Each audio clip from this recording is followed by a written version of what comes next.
Ay, good evening sa'yo, buddy. Sa tanong mo kung ilang oras ako nag-gym, isa't kalahati hanggang 2 oras. Kaso nga lang, umaga at saka hapon yun. Ang ano kasi, 24 hours kasi yung palitan namin, kaya every other day lang yung buhat ko. Pag, kunyari, hapon lang ako magbuhat, pagsabayin kong ang dalawang body part.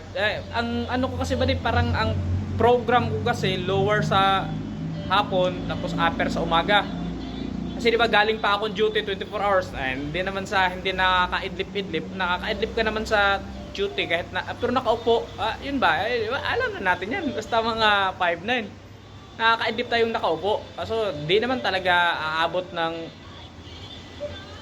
3 o 4 na oras. Napakaswerte mo na nun. 30 minutes nga. Swerte ka na nun eh. Yan nga yung ginagawa ko. Pag out ko sa duty, magluluto muna ako ng ulam, pangkain, tsaka kanin. Tapos pagkatapos nun, diretso na ako ng gym. Kaya ang ginagawa ko, upper body siya. Kasi ang upper body natin sa shoulder, 3 hanggang 4 na workout lang naman yan. Sa chest naman din, ganun din, 3 hanggang 4 na workout lang. Ay, 2 nga isa ginagawa ko nga, 2 hanggang 3 lang eh.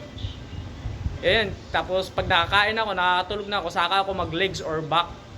Ang pattern ko kasi pag chest sa umaga, legs sa hapon yan. Tapos pagka shoulder sa umaga,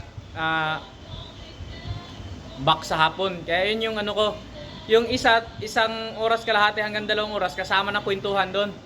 Kasi hindi naman pwedeng hindi ako makipagkwentuhan kasi wala akong coach eh. Kailangan ko makipagsalamuha doon sa mga ibang mga nagbubuhat para magkakuha ako ng ideas, technique. Mag-share ng ano ba, tawag nito, ideas, kaalaman, kung ano-ano po man. Yun naman yung sagot ko sa comment mo, buddy. Put kasi yung nakalagay na username mo eh, pero body na lang kasi kabady naman talaga kita.